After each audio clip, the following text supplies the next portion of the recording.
ओ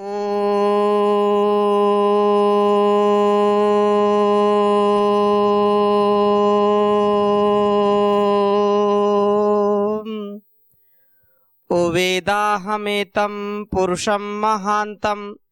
आदित्यवर्णं तमसः परस्तात् तमे विदित्वाति मृत्युमेति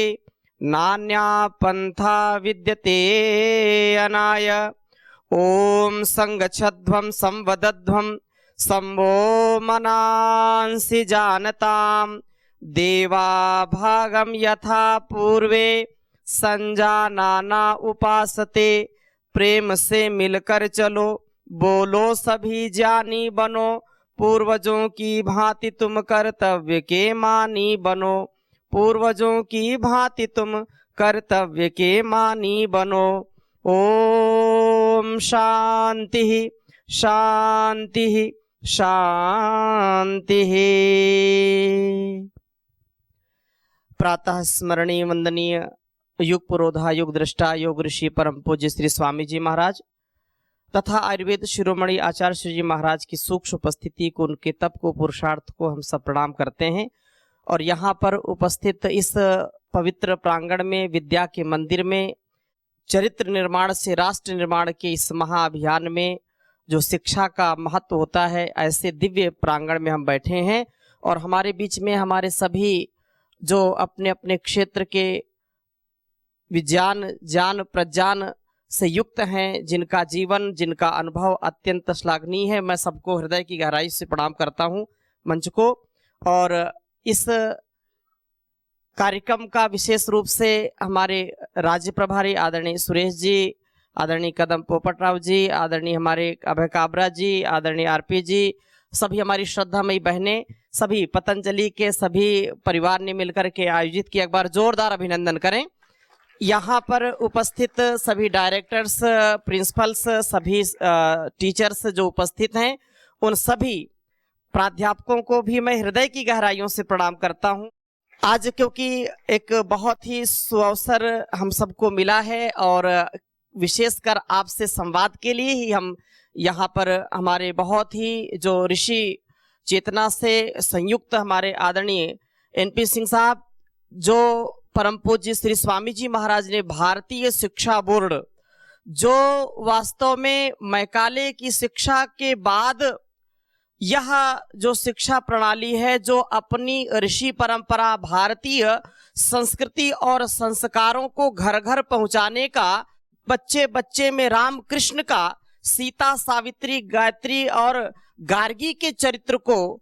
गढ़ने का कार्य करेगी, वो भारतीय शिक्षा बोर्ड, जिसके विषय में आपको एक मार्गदर्शन यहाँ पर मिलेगा। मैं बहुत ही विनम्रता से इस बात को कहना चाहता हूँ कि वह भारतीय संस्कृति, वह जो शिक्षा हमारी थी, जो विद्या थी, जहां पर चरित्र निर्माण होता था, जहां पर व्यक्तित्व निर्माण होता था, जहां पर विद्यार्थियों को आत्म कल्याण से विश्व कल्याण के लिए तैयार किया जाता था, जहां पर आत्मनिर्भरता, जहां पर स्वावलंबन की शिक्षा दी जाती थी, हमारी ऋषि परंपरा ऐसी थी जहां पर विषम परिस्थितियों में भी, विकट संकट में भी वह विद्यार्थी जो इस शिक्षा को, इस विद्या को पढ़ता था, वो कभी भी संसार की समस्याओं, संसार के संकट में कभी घुटने नहीं टेकता था। बात उस हम संस्कृति की करते हैं जहां पर वास्तव में हमारे ऋषियों का जो एक बहुत बड़ा ध्येय था, आत्मनो मोक्षार्थम जगत हिताय च अयम निजा परोवेति गणना लघु चेत शाम उदार चरिता नाम तु वसुधैव कुटुंबकम। सच्ची वसुधा की जो हमारी परंपरा है, यत्र विश्वम भवति कनीडम। आज घर परिवार में जो दरार है, दिलों में जो है दरारें हैं, घरों में दीवारें हैं, उसका कारण क्या है? कहीं ना कहीं हमारी शिक्षा में वो न्यूनता आ गई। हम भले ही इंजीनियर बन जाएं, डॉक्टर बन जाएं, बड़े बड़े अफसर बन जाएं, बनना भी चाहिए, परंतु जब तक व्यक्ति का निर्माण नहीं होगा, जब तक उसके अंदर मनुर्भाव की भावना नहीं आएगी, जब तक मातृदेवो भव, पितृदेवो भव, आचार्य देवो भव, अतिथि देवो भव, राष्ट्र देवो भव की भावना नहीं आएगी, वो शिक्षा किसी काम की नहीं है। भले ही हम आर्थिक रूप से समर्थ हो जाएं, लेकिन वो संकीर्णता हमको अत्यंत ही दीनहीन बना देती है। भारतवर्ष सदा से ही विश्व गुरु रहा है, क्योंकि यहाँ त्याग का, तपस्या का, यहाँ की जो सच्चरित्रता थी, जहां यहाँ का जो स्वास्थ्य था, यहाँ की जो संस्कार की विधा थी, वो कहीं ना कहीं उसका ह्रास हुआ है। इसलिए आज परम पूज्य योग ऋषि श्री स्वामी जी महाराज के परम पुरुषार्थ से, अखंड प्रचंड पुरुषार्थ से आज यह भारतीय शिक्षा बोर्ड का जो गठन हुआ और केंद्र सरकार के द्वारा जो यह बहुत ही हर्ष का और ये गौरव का विषय है कि कई वर्षों के तप के बाद ये हमको अवसर मिला है। तो ये आज मुंबई महानगर में, माया नगरी में ये कार्यक्रम का आयोजन इसलिए किया है कि आप सब जो प्रबुद्ध यहाँ पर डायरेक्टर हैं, प्रिंसिपल्स हैं, टीचर्स हैं, पतंजलि परिवार के मुख्य लोग यहाँ पर हैं, इस संवाद को हम सुनेंगे और वास्तव में इसकी आवश्यकता क्यों है, क्यों भारतीय शिक्षा बोर्ड के माध्यम से हम अपने बच्चों को पढ़ाएं, क्यों हम ऐसी जो है पुस्तकों का, क्यों ऐसे संस्कारों का अपने बच्चों को, उनको उनके अंदर आधान हो, जिससे वो ऋषि चेतना से, योग चेतना से, ब्रह्म चेतना से, वेद चेतना से युक्त होकर के स्वावलंबन और स्वाभिमान के साथ वो जी सकें। इस अनेक जो बिंदु होंगे, उन तथ्यों को, उन सत्यों को आपके समक्ष हमारे आदरणीय डॉक्टर सिंह साहब उसको रखेंगे और मैं बहुत ही करबद्ध निवेदन के साथ वो आप उनकी बातों को सुने और इस आशा और विश्वास के साथ कि आपके कोई प्रश्न होंगे, कोई सुझाव होंगे, तो उनको भी हम आमंत्रित करेंगे। और ये जो वास्तव में हमारी सच्ची मानवता, जहां पर कोई मतभेद नहीं, कोई मनभेद नहीं, कोई प्रांतवाद, कोई जातिवाद, कोई भाषावाद, कोई उन्माद नहीं, जहां पर वास्तव में एक पवित्रता, शुचिता और पारदर्शिता के साथ, जहां पर नम्रता, समता, ममता, क्षमता, जहां पर कृतज्ञता के साथ जीवन को हम जी पाए, ऐसी शिक्षा की आवश्यकता आज हमारे विद्यार्थियों को, हमारे नवनिहालों को है। क्योंकि अगर हम अपने बच्चों को, अपने संतानों को नहीं संभालेंगे तो हम अपने घर परिवार और समाज को, राष्ट्र को भी संभाल नहीं सकते हैं। इस दृष्टि से यह बहुत बड़ा जो मिशन है, बहुत बड़ा विजन है कि हम एक बहुत विराट व्यक्तित्व के धनी बने। हमारे छात्र छात्राएं वो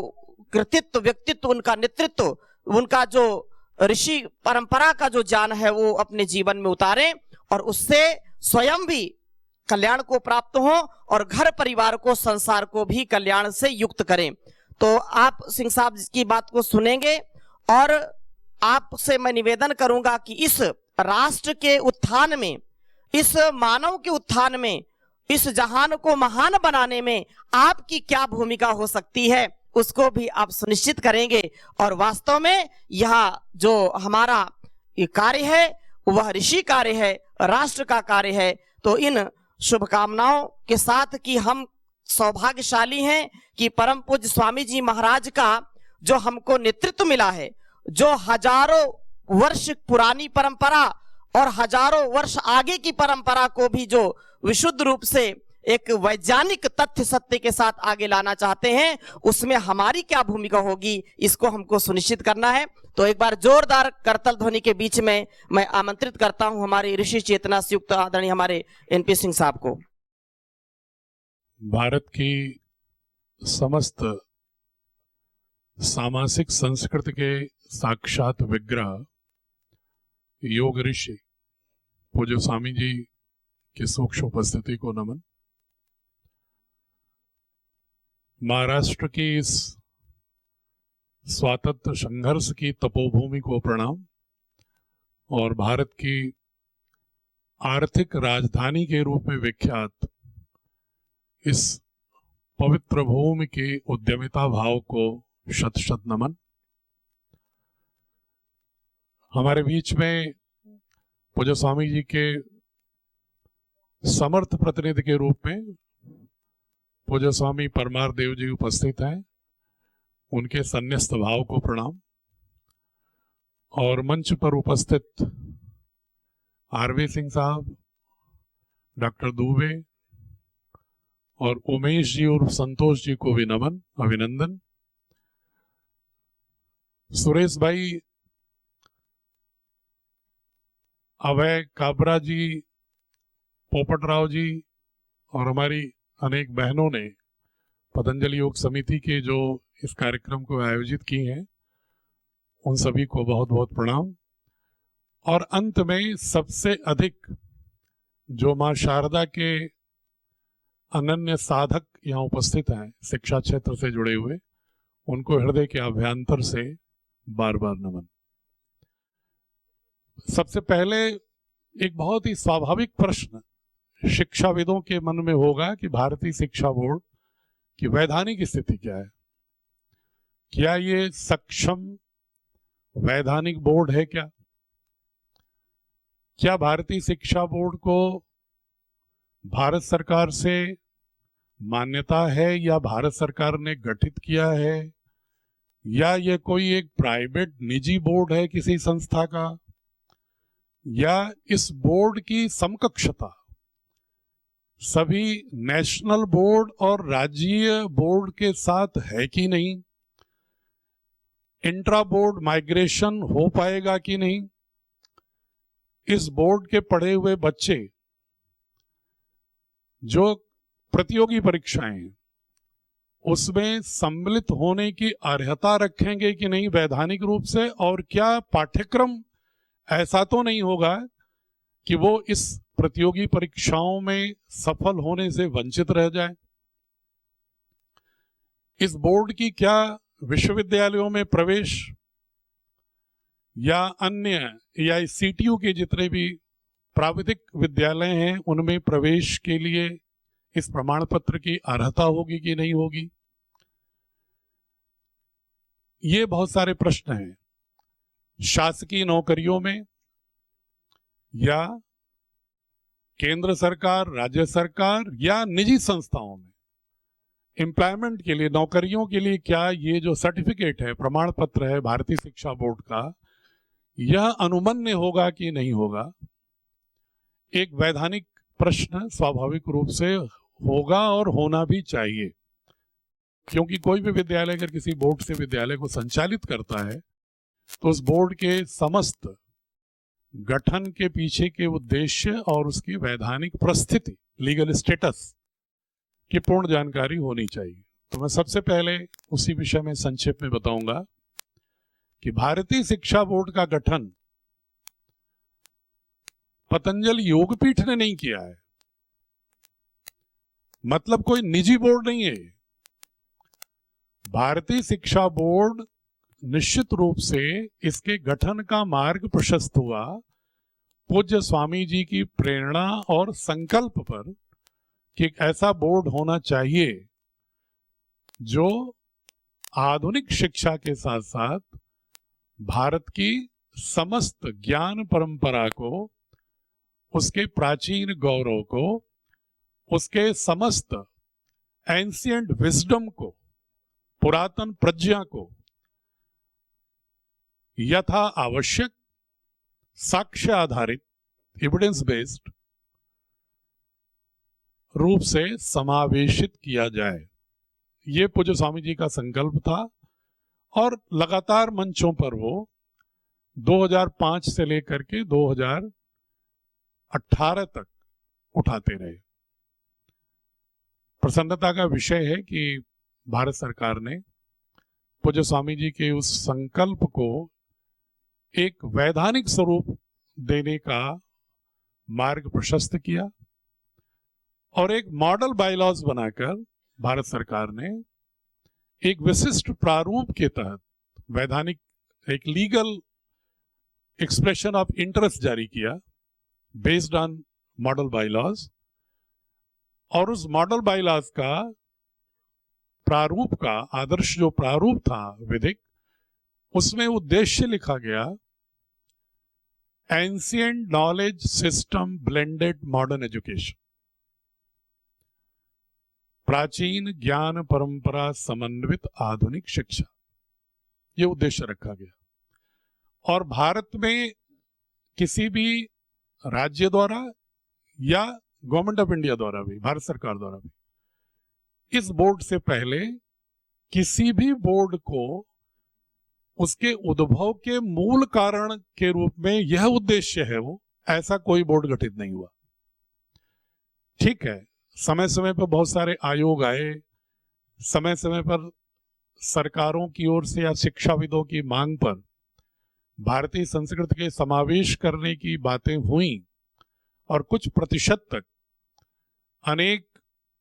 सरकारों ने, भारत सरकार ने भी उसको समावेशित करने का समय समय पर कुछ प्रयास भी किए। लेकिन जब तक, जिसको कहते हैं ना कि एक ऑर्गेनिक ट्रांसफॉर्मेशन, जब तक एक होलिस्टिक रिकंस्ट्रक्शन, जब तक समग्र पुनर्निर्माण, पुनर्संरचना या जैविक रूपांतरण जब तक किसी भी संस्था का नहीं होता है, तो उस उद्देश्य को पाने में हम पूर्ण सफल नहीं होते हैं। इसी उद्देश्य से भारतीय शिक्षा बोर्ड के गठन के पीछे पहली पंक्ति ही लिखी है मॉडल बायलॉज में कि the nation needs a board which should readjust, redesign curriculum and education system which is competent enough to cultivate socio emotional, ethical, ancient, blended, modern values and the whole ancient wisdom beautifully integrated with the modern education system. ये उन्होंने objectives में पहला paragraph ही लिखा है। तो इसका उद्देश्य, इसका जन्म ही इस उद्देश्य से हुआ। लेकिन किया भारत सरकार ने, उस मॉडल बायलॉज में एक बोर्ड का एक जो संरचनात्मक स्वरूप होता है, उसमें उन्होंने प्रावधानित किया कि 45% जो सदस्य हैं वो भारत सरकार द्वारा नामित होंगे। आपको जिन्होंने हमारी वेबसाइट को पढ़ा होगा, जैसे डॉक्टर दुबे कह रहे थे कि हमने पूरा पढ़ा, तो उन्हें तो ये मालूम होगा, लेकिन जिन्होंने वेबसाइट नहीं देखी होगी विस्तार से, उनके लिए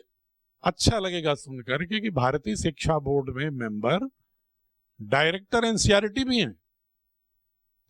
चेयरमैन सीबीएसई भी मेंबर है, भारत सरकार के 5 केंद्रीय विश्वविद्यालयों के कुलपति उसके मेंबर हैं, और इसके अलावा जो 55% जो बोर्ड के सदस्य बनाने थे, वो स्पॉन्सरिंग बॉडी को अधिकार दिया गया। पतंजलि योगपीठ एक बहुत ही लीगल प्रोसेस के तहत, आफ्टर ड्यू डिलिजेंस, जिसको एक लीगल टर्म में कहते हैं कि आफ्टर ड्यू लीगल डिलिजेंस, एक पूरा प्रक्रिया का अनुसरण करते हुए पतंजलि योगपीठ को स्पॉन्सरिंग बॉडी के रूप में भारत सरकार ने नामित किया। और पतंजलि योगपीठ को अधिकार हुआ कि आप 55% सदस्य आप बनाएंगे, लेकिन किसको सदस्य बनाएंगे, वह अर्हताएं भी उसमें मॉडल बायलॉज में लिखी हुई है कि आप किसी आधुनिक विज्ञान के किसी निष्णात विद्वान को रख सकते हैं, आप भारतीय प्रशासनिक सेवा के किसी व्यक्ति को रख सकते हैं जिसको कि प्रशासनिक अनुभव के साथ साथ भारत के दर्शन, वेदों, उपनिषदों का भी ज्ञान हो। आप किसी विश्वविद्यालय के जो भारतीय ज्ञान परंपरा, दर्शन, संस्कृत, व्याकरण से जुड़ा हुआ उसको रख सकते हैं, आधुनिक विषयों के आईआईटी वगैरह के किसी प्रोफेसर को रख सकते हैं, उसके डायरेक्टर को रख सकते हैं। इस तरह के प्रावधान किए गए। तो स्वामी जी ने भी सदस्य बनाए पतंजलि योगपीठ ने, और भारत सरकार ने पहली बार, आप लोग जो स्कूल एजुकेशन से जुड़े हुए लोग हैं वो जानते होंगे कि कोप्से नाम की एक संस्था है जो विभिन्न बोर्ड के बीच में समकक्षता स्थापित करती है। लेकिन कोप्से has been never mandated by government of India to discharge this responsibility. ये अधिकार कोप्से को नहीं था, but historically over the time एक इनफॉर्मल सोसाइटी बनी, एक अनौपचारिक सोसाइटी बनी थी, और धीरे धीरे उसने ही सभी state board, government board, central board, सबके बीच में इक्विवेलेंस ग्रांट करना शुरू कर दिया, और एक जिसको कहते हैं कि over the time it becomes like a legal entity, but never mandated by government of India, never given this kind of authority by any notification of government of India, but over the time they gained this kind of authority. तो हमने केंद्रीय मंत्री जी से कहा, इसीलिए कि मैं इसलिए चर्चा कर रहा हूं कि हमारे बोर्ड की वैधानिकता की पूरी पुष्टि आपके मानस में होनी चाहिए, कि मैंने केंद्रीय मंत्री जी से जाकर के चर्चा किया विस्तार से कि कोप से अगर हमारा इक्विवेलेंस स्थापित करता है तो मैं उसको वैधानिक रूप से पूर्ण नहीं मानता, और कायदे से भारत सरकार को के पास एक ऐसी संस्था होनी चाहिए जो आपके द्वारा निर्धारित मानकों के आधार पर सभी माध्यमिक बोर्ड के गुणावगुण पर विचार करते हुए उसको इक्विवेलेंस, समकक्षता दे, अनुमति दे। ये कोप से या कोई अनौपचारिक संस्था नहीं होनी चाहिए कोई जो दे। तो उन्होंने बहुत ढूंढा खोजा, कभी लंबी चर्चाएं हुई, कई बार मैं भी उनके चर्चाओं में गया। फिर फाइनली 15 नवंबर 2021 को एसोसिएशन ऑफ इंडियन यूनिवर्सिटीज, जिसका नाम आप लोगों ने सुना होगा, जो अगर कोई विदेश लड़का जाता है पढ़ने तो आपके जो स्कूल एजुकेशन के सर्टिफिकेट को वही काउंटर सिग्नेचर करते हैं, प्रति हस्ताक्षरित करते हैं, तभी वो फॉरेन के विदेशी विश्वविद्यालयों में प्रवेश हो पाता है। वो भारत सरकार की संस्था है। तो अंत में एआईयू को ही भारत सरकार ने गजट नोटिफिकेशन करके 15 नवंबर 2021 को कहा कि अब भविष्य में इक्विवेलेंस ग्रांट करने का अधिकार एआईयू को होगा। एआईयू को उन्होंने कुछ पैरामीटर निर्धारित किए। वो पैरामीटर बताना इसलिए जरूरी है कि ये जो शंका न हो कि ये बोर्ड पूर्णतः सीबीएसई से किस तरह भिन्न होगा। तो उस मानक में ये है किसी भी बोर्ड के लिए कि एनसीएफ फॉलो करेगा। Any board which claims equivalence with other national board must adhere to the principles of national curriculum framework. NCF के मूल्यों को, मानकों को मानना बाध्यता है सभी बोर्ड के लिए जो इक्विवेलेंस ग्रांट होगा। दूसरा, एनसीटीई की जो ट्रेनिंग है टीचर्स के बारे में, वो भी अनिवार्य होगा। तीसरा, उन्होंने कहा जो राइट टू एजुकेशन है वो भी बोर्ड जब अनुसरण करेगा तभी इक्विवेलेंस मिलेगी। इसके अलावा अन्य जो मानक होते हैं, जो समय समय पर उच्चतम न्यायालय ने निर्देश दिए हैं कि विद्यालयों में सेफ्टी मेजर्स कैसे होने चाहिए, हाइजीन कैसा होना चाहिए, बोले ये भी ध्यान रखना होगा। और इन मानकों को देखते हुए और बोर्ड के कैरिकुलम को एनालिसिस करते हुए इक्विवेलेंस ग्रांट हो।